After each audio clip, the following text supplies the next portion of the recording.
Turma, na última aula, nós vimos o movimento circular uniforme e a causa deste movimento, que é uma força chamada força centrípeta.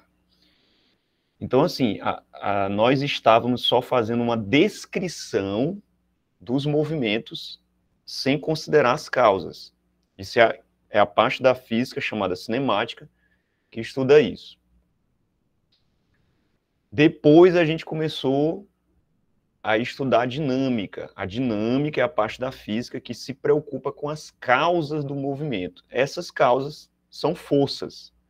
Então, na última aula, a gente viu a força centrípeta, que ela é responsável em produzir um movimento circular uniforme, certo? Para um corpo que está se movimentando numa trajetória circular. Hoje a gente vai estudar, vai entrar nesse capítulo da gravitação universal. Então, vamos estudar as chamadas leis de Kepler. Essas leis, descobertas por esse astrônomo alemão, elas descrevem a cinemática do movimento dos astros no espaço, né, dos corpos celestes. Então, essas leis, elas serviram de base, né, pelas quais Isaac Newton as derivou.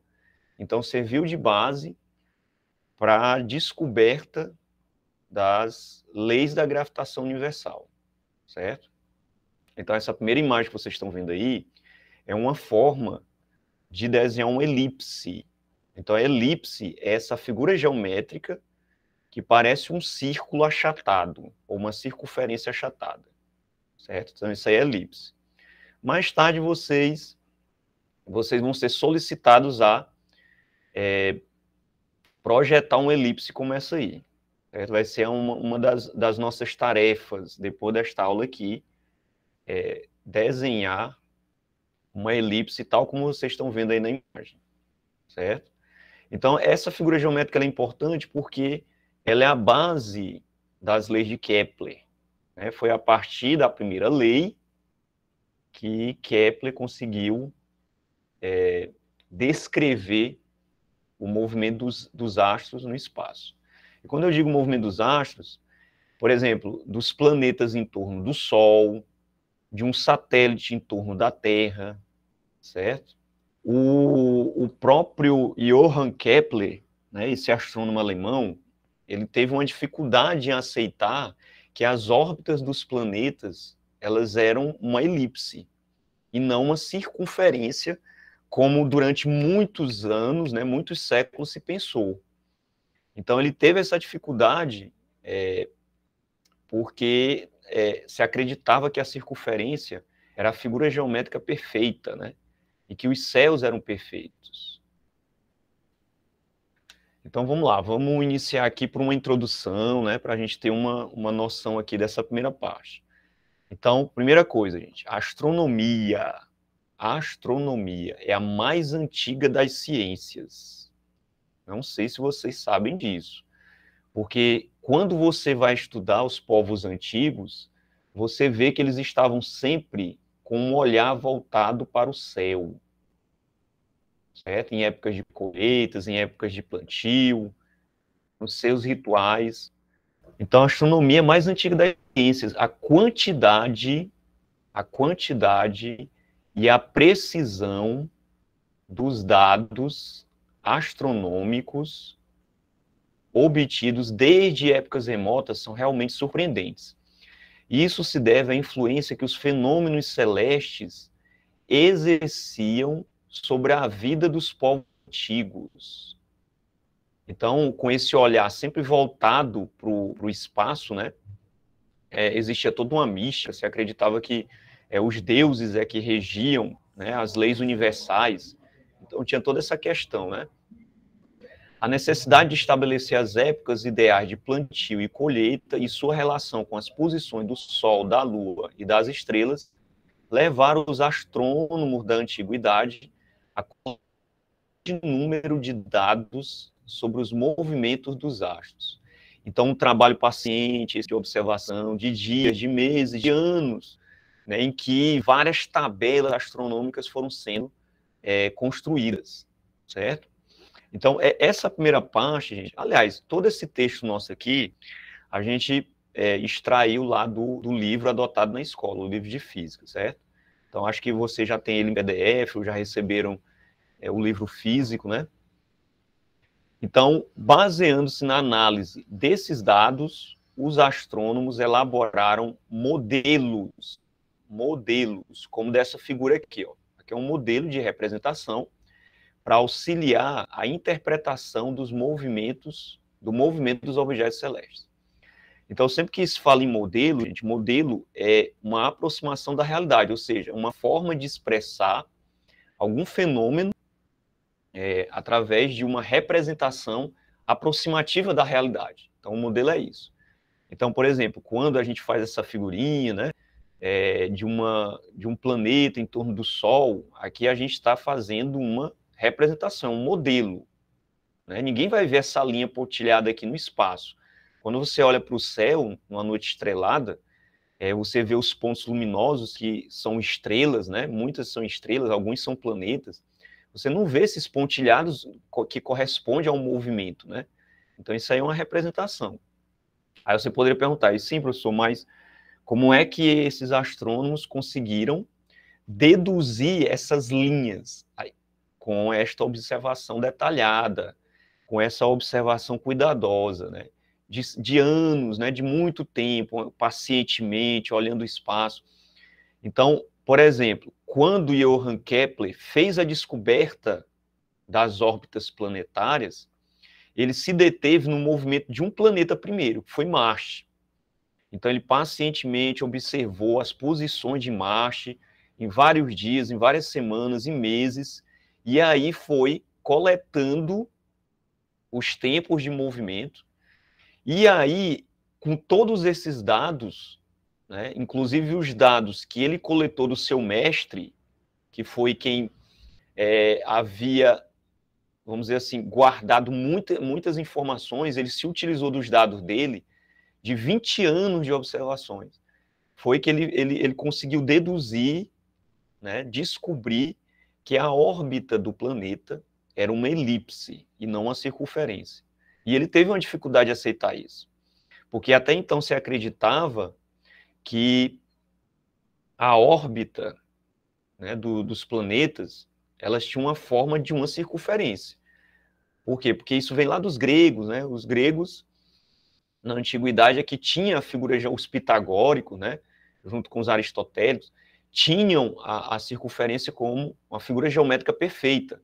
E aí, como os céus eram perfeitos, então não cabia alguma irregularidade nessa trajetória. E aí foi difícil para o Kepler aceitar no primeiro momento, mas era a figura geométrica que se ajustava aos dados.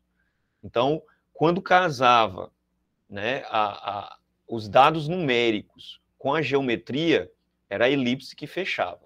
Por que eu estou dando ênfase a isso? Justamente para tratar da primeira lei de Kepler. Né? Vamos chegar lá. Então, a distribuição dos astros no céu sempre foi uma temática abordada pelos diversos povos. Os registros mais antigos do modelo do universo são da época dos gregos, defendido por Aristóteles. Segundo esse modelo, tá aí o homem, né? O busto de Aristóteles.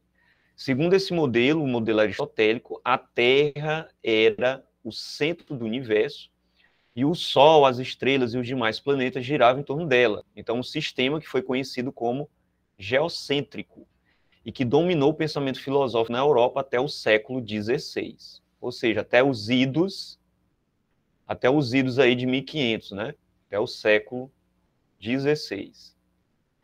Então, acho que vocês já ouviram falar, né? O modelo geocêntrico, em que a Terra está colocada no centro.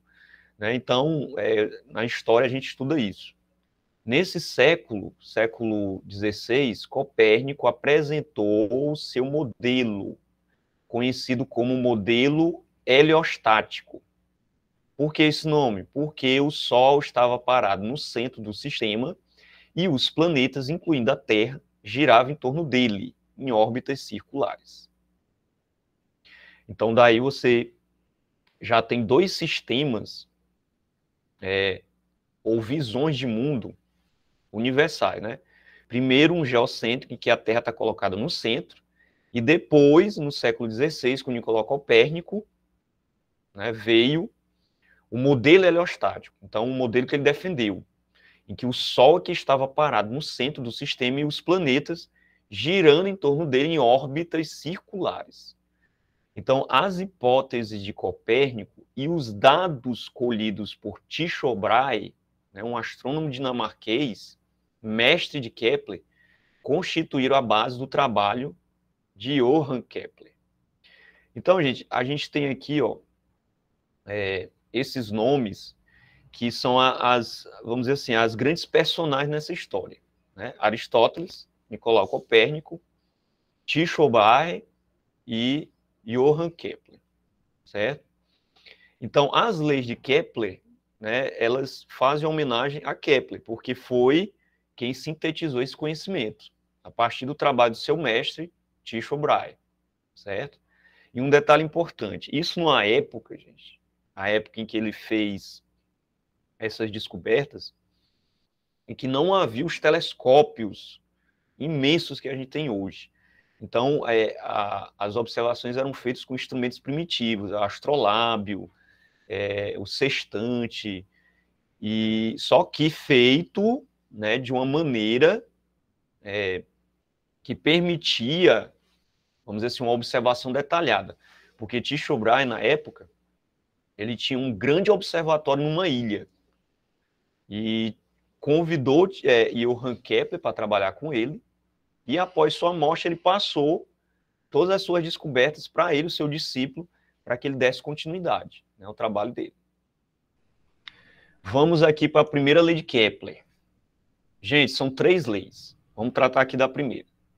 Então, o que é que diz a primeira lei de Kepler? Qualquer planeta gira em torno do Sol, descrevendo uma órbita elíptica, na qual o Sol ocupa um dos focos. Ocupa um dos focos. Então, gravem bem a primeira lei de Kepler. Vamos entender essa lei através aqui de uns diagramas. Então, primeiro, ó, veja aí a Terra, a gente pegou só a Terra e o Sol. A Terra girando em torno do Sol. Veja que o Sol, gente, né, nesse diagrama aqui, ó, veja que o Sol, ele não está colocado no centro. Vocês estão vendo aí, né? Ele está colocado, ele está mais deslocado na órbita. Então, é justamente a descoberta de Kepler, né? O Sol, ele ocupa um dos focos da elipse. Então, vamos representar a elipse aqui, ó. Então, veja, ó. A elipse é essa figura geométrica que parece uma circunferência achatada, certo? Ela tem 2 linhas que seria uma espécie de diâmetro. Então, a primeira linha é essa aqui, ó, chamada semi-eixo maior, e lá onde ela é achatada, você vai ter o semi-eixo menor, certo? Então, se você fosse desenhar a figura, né, eu vou representar ela aqui, ó. Então, tá aqui ela. Ela é uma circunferência achatada, certo? Aí você tem o semi-eixo maior, você tem o semi-eixo menor, aqui na vertical, e você tem 2 focos, ó. Então, o primeiro foco é esse ponto aqui, o segundo foco está do outro lado, ó, seria esse aqui. Então, aqui, ó, F1 e aqui F2. São os 2 focos. Então, o que é que diz a primeira lei de Kepler? Qualquer planeta gira em torno do Sol, descrevendo uma órbita elíptica, ou seja, uma elipse, na qual o Sol ocupa um dos focos. Então, o Sol, ele está localizado aqui, ó, em um dos focos. Então, por exemplo, seria F1 aqui da figura, ó, certo? Então, ele não está no centro, ele está em um dos focos da elipse. E isso aqui para o planeta Terra. Mas eu poderia pegar, por exemplo, ó, pegar Mercúrio, que está mais próximo do Sol, então também uma elipse. Pegar Vênus, outra elipse. Então está aqui dentro órbita da Terra, ó. Aqui é Vênus. Então, assim, se você for representar o sistema solar, você vai desenhar essas órbitas na forma de uma elipse, em que o Sol está lá no foco de cada uma delas. Certo, gente? Então, essa aqui é a primeira lei de Kepler. Aqui na figura tem uma legenda, né? A órbita de um planeta em torno do Sol é, portanto, uma elipse. O Sol situa-se em um dos focos da elipse. Beleza. Então, uma forma de você desenhar a elipse tá aí, ó. Você pega dois, dois preguinhos, né? Dois percevejos, alguma coisa que você possa fixar a uma certa distância um do outro. Pega um barbantezinho, um lápis, estica esse barbante e aí você desenha no papel a elipse, certo? Veja que os dois preguinhos aí, no caso, seriam os dois focos da elipse. Aqui uma outra representação, novamente aqui, ó, só a Terra junto com o Sol. Então, onde é que o Sol está? Está em um dos focos da elipse, tá aqui, ó, esse outro ponto aqui, um ponto invisível, é o segundo foco. E o planeta aqui na sua órbita. Aí vem duas posições importantes, ó. Uma chamada afélio e do outro lado chamado periélio. Então veja, ó, ela está aqui no movimento dela, né? Está se movendo em torno do Sol. Então o que acontece? Vai ter um momento em que ela vai estar muito próximo do Sol, que é o chamado periélio, e vai ter um momento, né, na trajetória, que ela vai estar bem afastada do Sol. Esse aqui é o afastamento máximo, é chamado de afélio. Então não esqueça desses termos. O que é o afélio? Afélio vem de afastamento. O que é periélio? P, próximo. Então afélio, o ponto em que o planeta está mais afastado do Sol na sua trajetória elíptica. E periélio, o ponto em que o planeta está mais próximo do Sol. Isso tem consequências importantes. Vamos lá. Então, a órbita de um planeta não é, entretanto, gente, isso é importante também, ó, não é uma elipse tão alongada. Né? Você vê que aqui na figura, ó, exagerei a elipse, né? Então, na realidade, essa elipse, ela não é tão esticadona como está representada aí. Ela é quase uma circunferência, mas não é uma circunferência porque ela tem uma excentricidade. Então, as órbitas, elas pouco diferem de uma circunferência. Então, aqui a gente trouxe uma tabela, que você encontra no livro também, né? Onde são comparados os valores, olha só, os valores do semi-eixo maior com os valores do semi-eixo menor, certo?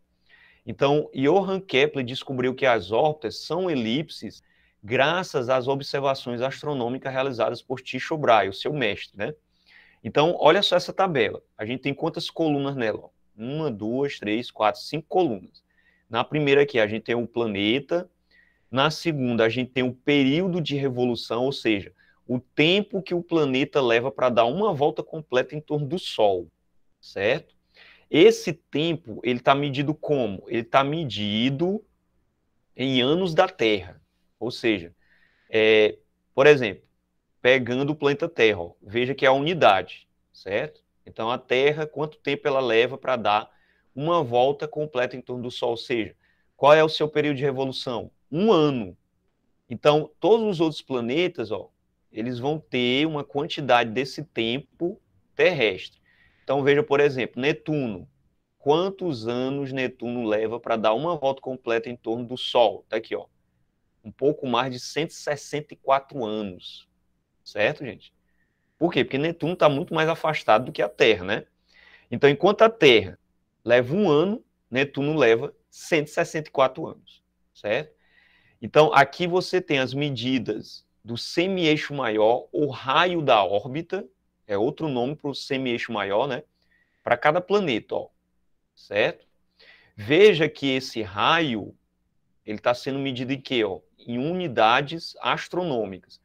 O que é uma unidade astronômica? O A é exatamente a distância da Terra ao Sol, certo? Então, veja, ó, Netuno. Netuno tem aqui, ó, 30 UA, ou seja, é 30 vezes o valor da distância da Terra ao Sol. Essa é a distância de Netuno ao Sol. 30 vezes maior do que a distância que nós estamos do Sol, né? Porque é o planeta mais afastado, né? E assim você tem os demais, né? Saturno, Urano. Urano tem uma distância de 19 UA, ou seja, 19 vezes o valor da distância da Terra ao Sol. E aqui, gente, aqui a gente tem, ó, nessa coluna, a gente tem a terceira lei de Kepler, que a gente vai ver já já. E a excentricidade da órbita dos planetas. Essa excentricidade, ela mostra para a gente quanto a órbita é alongada, certo? Veja que, no caso dos planetas do Sistema Solar, esse alongamento não é tão grande, porque, ó, você tem números decimais aqui, ó, 0,206, 0,007, 0,00,07, ó, 0,017, 0,93 para Marte, né? Para Júpiter, 0,048. Então, essa excentricidade, o valorzinho de E, que é a medida, né, do alongamento da órbita, não é tão grande. É muito pequeno. O que mostra, né, que a órbita ela pouco difere de uma circunferência. Então, a gente trouxe essa tabela para a gente ter essa ideia aí, certo? A gente vai usar ela aqui algumas vezes. Outra coisa, ó, esse valor de E, se ele for igual a zero, exatamente zero, a gente vai ter justamente uma órbita circular, certo? E no caso, como a gente está vendo aqui, se variar de 0 até 1, porque 1 seria o valor inteiro, né? Para uma excentricidade máxima. A gente vai ter uma órbita elíptica, que é a situação aqui da nossa tabela, né? Veja que todos os valores aqui estão situados entre 0 e 1, não é isso? Então, e como são pequenos, né, significa que as órbitas são quase circulares. A órbita do planeta Mercúrio é a mais achatada. Então, olha só, Mercúrio está aqui, né? Então, veja, ó, qual é a excentricidade da órbita de Mercúrio. É o valor maior que a gente tem na tabela. Tá vendo? Então, a órbita de Mercúrio, como ela tem esse valor de excentricidade, ela vai ter uma órbita mais achatada do que a dos demais. Né? Apesar do planeta estar mais próximo do Sol, mas a órbita dele é bem mais achatada. Beleza, isso é a primeira lei. Então, a primeira lei de Kepler, ela é uma lei relacionada com as órbitas dos planetas. Agora vamos para a segunda. A segunda lei, ela tem uma consequência importante. O que é que diz a segunda lei? A reta que une um planeta ao Sol varre áreas iguais em tempos iguais. Então, o que é essa história de varre, né? Vamos entender isso. Então, o que é que diz a segunda lei? A reta que une um planeta ao Sol, ela varre áreas iguais em tempos iguais. Então, novamente, um diagrama vai mostrar para a gente o que é isso. Então, veja, gente, ó, nessa figura aí eu tenho novamente só um planeta em movimento em torno do Sol. Né? Então, veja, ó, para cada duas posições desse planeta, você tem uma área. Ou seja, o planeta ele varre uma área, certo? Então, a ideia seria a seguinte, ó. Eu vou representar aqui a elipse, vou colocar o Sol aqui no foco, vou desenhar o planetinha aqui, ó, na órbita, certo? E vou pegar duas posições, ó. A posição 1 e vou pegar outra posição aqui do movimento dele, ó. A posição 2, certo? Então, veja, ó, essa reta aqui, que é o raio da órbita, que une o planeta ao Sol durante o movimento, certo? Ó, varre uma área igual a outra área se eu pegar outra posição aqui, ó, outras duas posições, certo? Então, essa área aqui, ó, que é varrida, lógico que essa coisa aqui você não vai ver no espaço, né, gente? Isso aqui são coisas imaginárias, né? São figuras imaginárias. Mas qual é o fato aqui? O fato é que essa área aqui, ó, que parece um triângulo, ou uma fatia de pizza, né? Essa área aqui vai ser exatamente igual a essa aqui, desde que você pegue um intervalo de tempo igual. Então, por exemplo, imagina que você observou a órbita do planeta Marte durante um dia. Então, ó, você com um telescópio, começou lá, né? Tá. E aí você observou duas posições dele, né? Em um dia. Aí passou aí 2 dias, né? Aí você mediu aquela área lá daquele dia, né? Você fez o cálculo lá trigonométrico, mediu a área.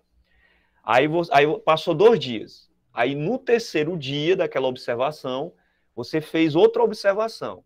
Aí você vai medir aquela mesma, você vai fazer aquele mesmo cálculo para um dia também. Aí você, ó, observou durante mais um dia. Quando você comparar aquela área que você mediu primeira com essa segunda área, você vai ver que é exatamente o mesmo valor. Foi isso que o Kepler observou.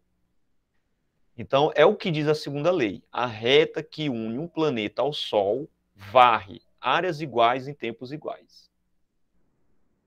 A consequência direta da segunda lei, qual é? É que a velocidade de um planeta é maior quando ele está mais próximo do Sol. Isso é uma consequência direta da segunda lei de Kepler. Certo? Então a coisa fica amarrada. Certo? Aí significa o quê? Significa que o movimento dos planetas em torno do Sol, gente, não é uniforme. Não é uniforme. Como é que é esse movimento? É um movimento variável. Ou seja, quando o planeta na sua órbita está se aproximando do Sol, a velocidade dele está aumentando, certo? Ou seja, ele tem aceleração.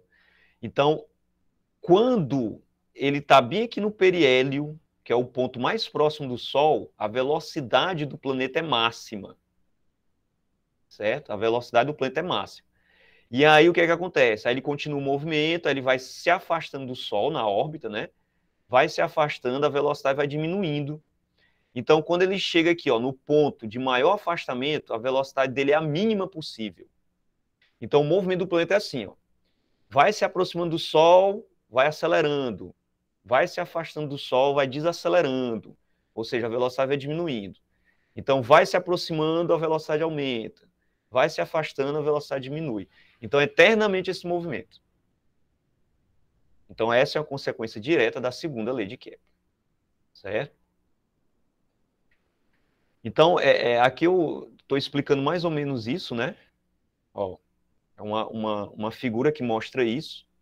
Ao se deslocar de C para D, né? Aqui, ó, o planeta está aqui, se desloca de C para D, essa reta varre essa área. Então, está aqui a área, né? Essa fatia da pizza, ó, chamada A2.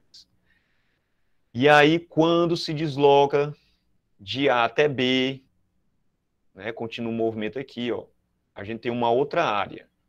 Se for o mesmo tempo, por exemplo, um dia de observação, aqui também um dia de observação, essas duas áreas serão iguais, certo? Essa área de cá com esse lado serão iguais. Então, é só uma figura aí mostrando novamente. Isso significa que existe uma razão direta entre a área e os tempos, ou os intervalos de tempo.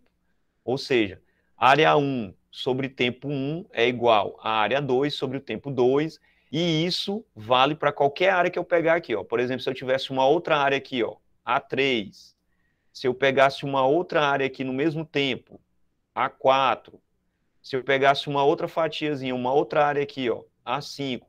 Então, nos mesmos intervalos de tempo, a gente vai ter aqui uma razão constante.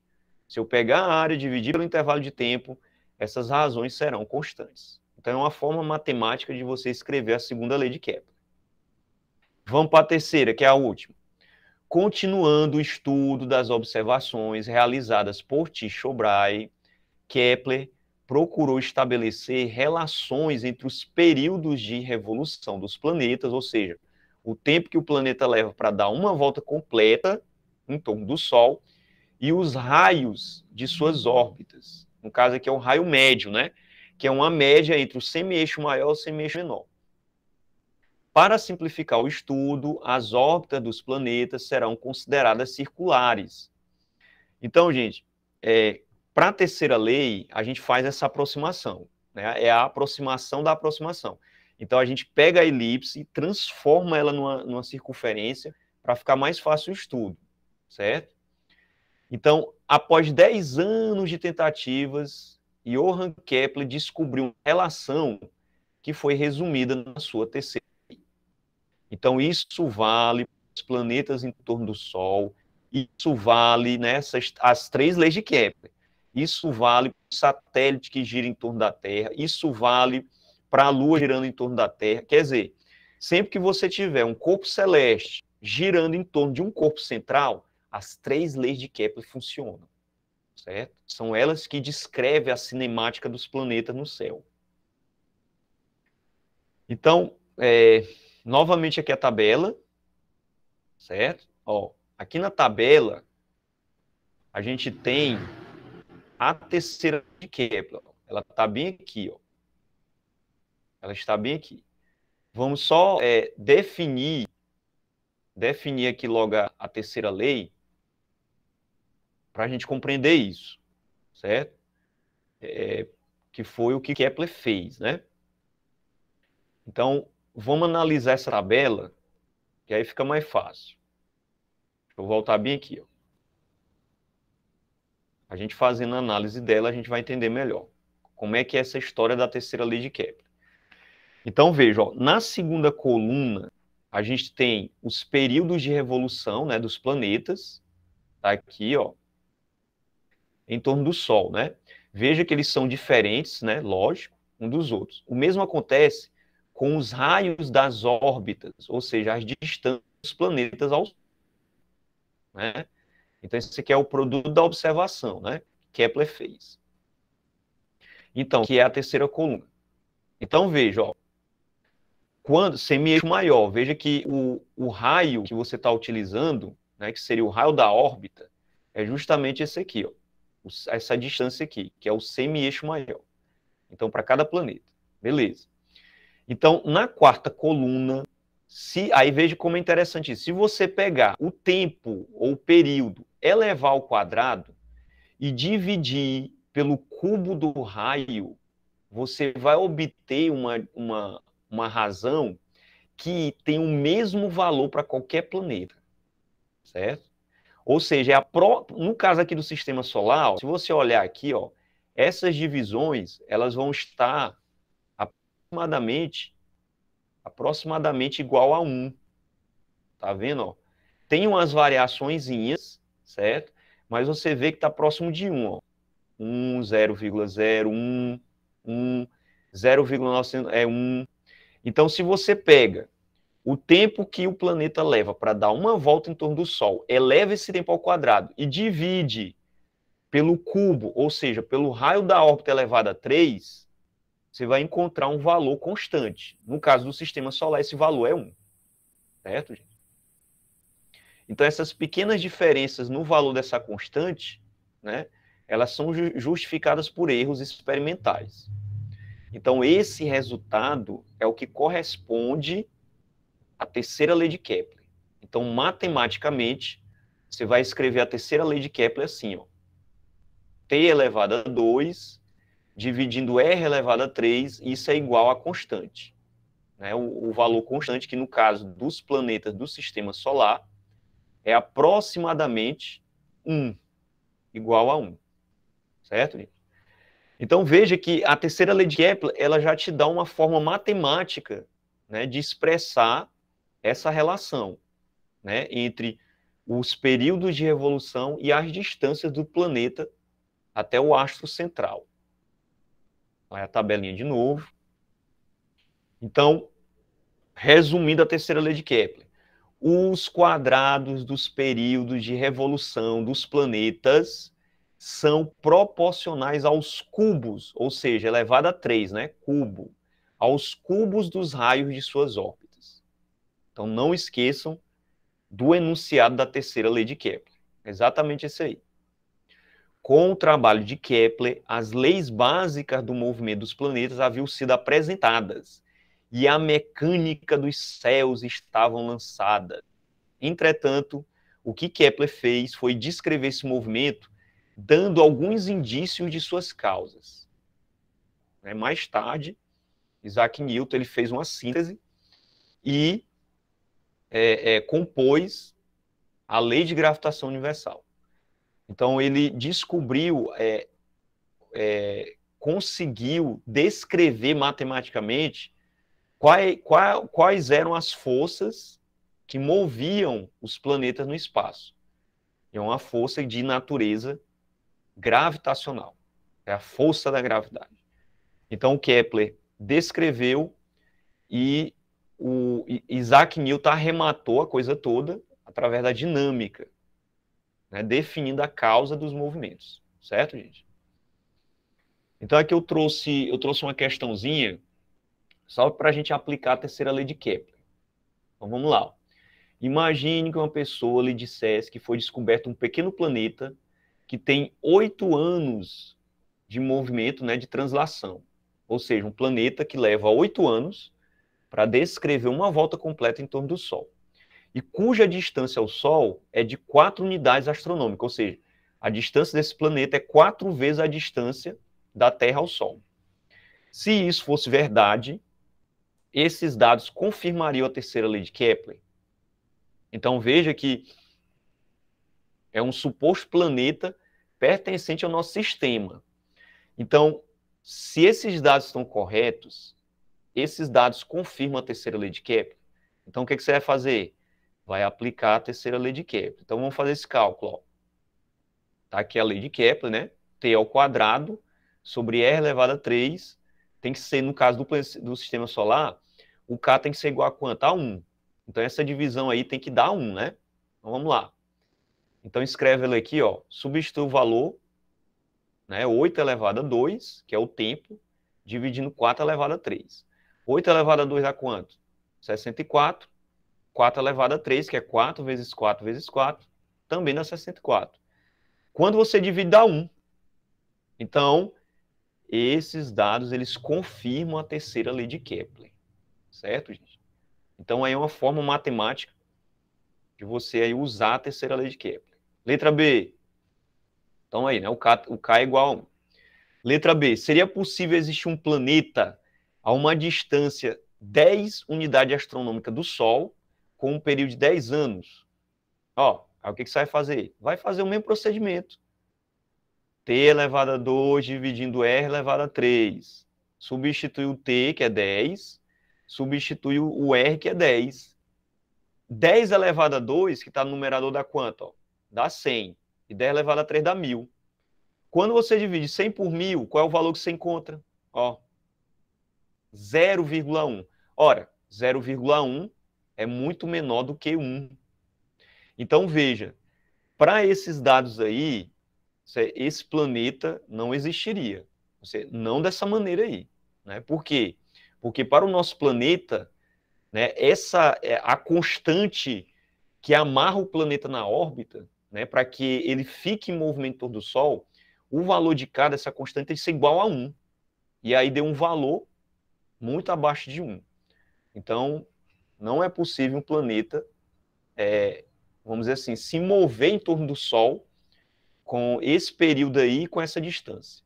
Né? Ou seja, seria impossível, de acordo com as leis de Kepler, né? E, gente, chegado a esse momento aqui, vocês têm alguma dúvida?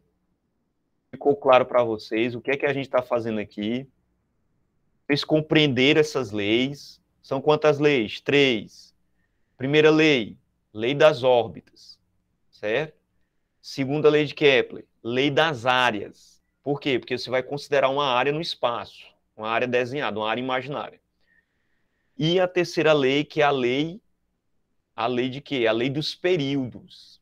O que é o período? É o tempo que o planeta leva para dar uma volta completa em torno do Sol. Ou o tempo que um astro qualquer leva para dar uma volta completa em torno de um corpo celeste central. Certo? Então, até aí tudo bem, né? Sim. Beleza.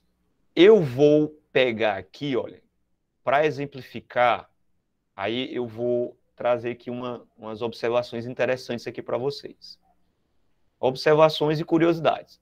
Então, eu vou clicar bem aqui nesse simulador, um simulador que a gente, inclusive, até utilizou na aula anterior, e agora vai ficar mais claro para a gente, porque nessa situação, como a gente já viu as 3 leis de Kepler, aí a gente pode aplicar, né, a força centrípeta, a força gravitacional aqui na situação.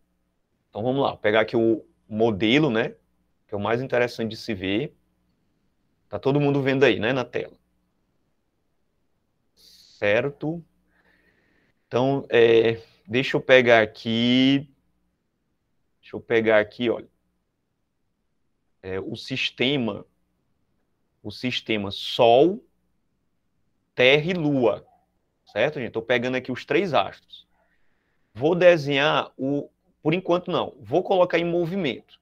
Então, veja, ó, vou ampliar aqui a figura, né, o simulador, deixar aqui no máximo, pronto. Então, olha só, aqui você tem, ó, o movimento da Terra e, simultaneamente, o movimento da Lua, certo? A Lua girando em torno da Terra, vocês estão observando, e a Terra girando em torno do Sol. Veja que o Sol, por uma questão de simplificação, a gente está considerando aqui a trajetória dos planetas, né? Uma circunferência. Esse pontinho na Lua é a Terra, Aqui, olha, ó, esse azulzinho aqui, eu não sei se você está conseguindo enxergar o azul, ó, é a Terra, certo? E esse pontinho aqui em torno da Terra é a Lua. Tá. Então, veja, ó, a Lua, ela está aqui girando em torno da Terra, certo? Significa o quê? Significa que era como se a Terra carregasse a Lua enquanto ela gira em torno do Sol. Nessa situação, eu estou considerando a trajetória como sendo exatamente uma circunferência. Eu não estou considerando a elipse, para simplificar esse nosso modelo aqui. E outra, o Sol, ele está aqui estático. Só que na realidade, gente, o Sol ele também está em movimento. Então, esse aqui é o chamado modelo heliostático. Por que heliostático? Porque o Sol está no centro e parado. Ele está em repouso. Só que na realidade, o Sol não está parado, gente. Aliás, corpo nenhum no espaço você vai ver ele parado. Sempre tem movimento. Então, aqui tem essa simplificação. E olha só o que é que acontece quando você expõe o caminho. Ó, eu vou clicar bem aqui, ó, caminho. Olha só a trajetória, ó. Olha como é que fica a figura, ó. Vocês estão vendo aí, ó? Olha só a linha que a Lua traça no espaço, ó. Tá vendo aí? Essa linha rosa, ó. Por que isso? Porque ao mesmo tempo que ela gira em torno da Terra, certo? A Terra arrastando ela, faz ela girar em torno do Sol. Aí desenha essa trajetória aí. Tá parecendo uma flor. Eu percebi. Não é interessante? Só que isso é o quê? É uma trajetória que você observa se você, por exemplo, pudesse se colocar fora da Terra. Perceba isso.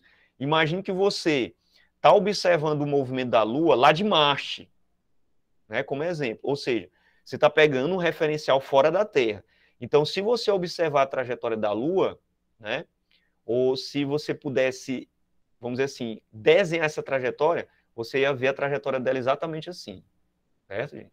É lógico que daqui da Terra, a gente não vai ver essa trajetória dessa forma. Né? Por quê? Porque daqui da Terra a gente vai ver só ela se movimentando em torno da Terra. A gente só vai ver esse movimento dela, né, ela sendo carregada pela Terra, se você se colocar fora do nosso planeta. Certo? Então, essa era a curiosidade que eu queria mostrar para vocês. Então, a outra, e essa é mais dramática, essa aqui é mais dramática, é em relação ao movimento do Sol. Olha que coisa interessante, ó. Não sei se vocês estão observando aí direitinho essa imagem. Veja só. O que vocês estão vendo aí, gente? O que é? Vocês poderiam me narrar o que é isso aí que vocês estão vendo? O Sol em movimento, em reta, e o Sol e os planetas. Isso. Olha que coisa interessante, gente. Essa é a imagem que você tem da trajetória do Sol e dos planetas, se você se colocar fora, observando fora o nosso sistema, certo? Então, é você se imaginar num referencial em que você vai observar o nosso Sol fora do sistema solar. Então, veja, o Sol ele tem um movimento. Então, tal como aquele movimento que a gente viu ali da Terra, né, o Sol ele está carregando os planetas no movimento dele. Então, ao mesmo tempo que os planetas giram em torno do Sol, o Sol ele gira em torno do centro da galáxia.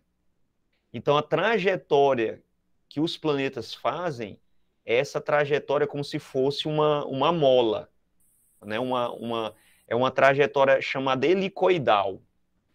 Aqui, gente, olha, só para a gente encerrar, eu vou trazer para vocês aqui um vídeo curto que vai dar para vocês uma ideia de como o nosso universo é imenso, né? De como a gente é pequeno diante dessa imensidão. Então, só para a gente ter uma ideia, não sei se vocês já viram isso em algum momento, mas se já viram, vocês vão rever aqui. Mas olha só, a gente vai começar aqui com esse ponto luminoso, ó, na tela, que é justamente a luz de um vagalume, certo? Então, que era o Sol. Assim, pois é uma coisa assim genial, né? Porque tem muita poesia aí, e é uma coisa assim assustadora. Aí olha só, a gente se projeta na Lua, é o nosso satélite, né? Olha o tamanho dele aí, o diâmetro de 3.500 quilômetros. Aí aqui tem a comparação da Lua com outros astros, né? Plutão. Aqui é Mercúrio, tem 5.000 quilômetros de diâmetro. Aí é Ganímede, uma lua de Júpiter, 5.500 quilômetros. Marte tem 7.000 quilômetros de diâmetro.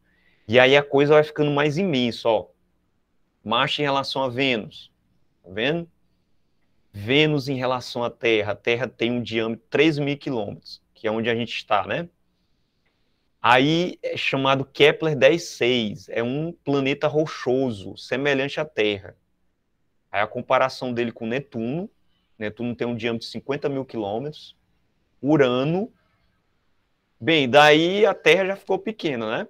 Saturno tem um diâmetro de 123.000 quilômetros. Essa estrela, né, ela é imensa também. A comparação dela com Júpiter tem um diâmetro de 150.000 quilômetros. E agora veja, gente, esse planeta aí, ó, um dos maiores planetas já observados pelos astrônomos. Aí a comparação dele em relação ao Sol, o Sol tem um diâmetro de 1.400.000 quilômetros. Olha a estrela Sirius. Daqui da Terra ela é só um pontinho, né? Mas olha o tamanho dela. Outra estrela, Pollux, é uma gigante laranja. Arcturus, olha o tamanho de Arcturus. O Sol já desapareceu, gente.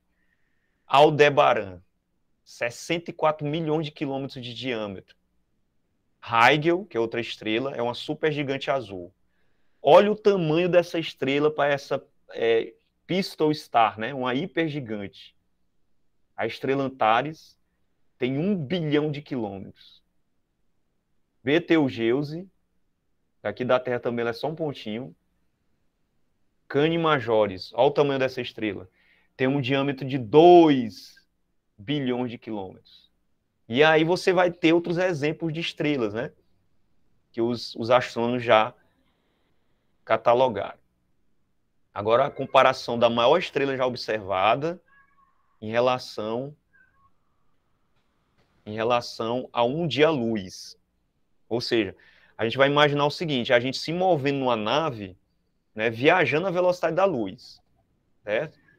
E aí a gente vai sair, olha, vai sair um pouco, né, da posição que a gente estava em relação à Terra, ó, 37, 40, 50, 100 dias-luz, e vamos à velocidade da luz se distanciando cada vez mais, dentro desse raio aí, ó, 1 ano-luz. A gente já atingiu essa distância aí. 22 anos, 8, 10 anos-luz, cada vez mais se afastando. Aí a gente tem as dimensões do universo, gente. Existem mais de 100 bilhões de estrelas em nossa galáxia, em quase todas elas circulando pelo menos um planeta. Então, olha só as dimensões. 100 bilhões de estrelas em nossa galáxia. E isso a gente está chegando nas fronteiras da galáxia, da nossa galáxia. Aí já mais de 200 milhões de anos, né? A galáxia na qual o Sol ronda a cada 200 milhões de anos, né? É a Via Láctea. Isso é a nossa galáxia. A mais próxima de nós é Andrômeda, que ela já está aparecendo aqui, né? Ó. Isso é Andrômeda. E aí imagina, gente, cada manchazinha dessa como sendo uma galáxia. São outras galáxias semelhantes a nós. Aí a gente já extrapolou já todos os limites possíveis que a gente pode imaginar aí. Aí já é mais de 240 milhões de anos-luz. Olha só essa dimensão. E aí a gente vai chegar agora nos limites do nosso universo. O universo que é possível a gente observar com os telescópios aqui da Terra. Ou seja, seriam as fronteiras do nosso universo. E aí, o que vem além, se especula, né, através das teorias modernas, das modernas teorias cosmológicas, o que está além desse universo seriam outros universos. Aí você já tem aí, ó, um raio aí de mais de 7 bilhões de anos-luz. É o que os astrônomos chamam de tela cósmica. Seria uma espécie de bolha que a gente está inserido. Isso o nosso universo. Aí tem uma radiação de fundo de micro-ondas. Pronto, esse é o nosso universo. Só que o que é que se especula? Imagina aí, cada bolha dessa como sendo um outro universo. Então a gente não vive num universo, a gente vive num multiverso, segundo as teorias mais modernas, né? E isso aí você leva ao infinito.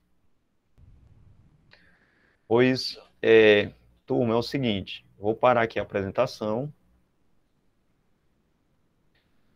e vou deixar aqui no chat aí para vocês a tarefa que eu quero que vocês me respondam, viu? Então vou aqui compartilhar logo com vocês que estão aqui presentes. E mais tarde eu coloco lá no grupo. Beleza, gente? Tudo bem, né? Pois então a gente fica por aqui, viu?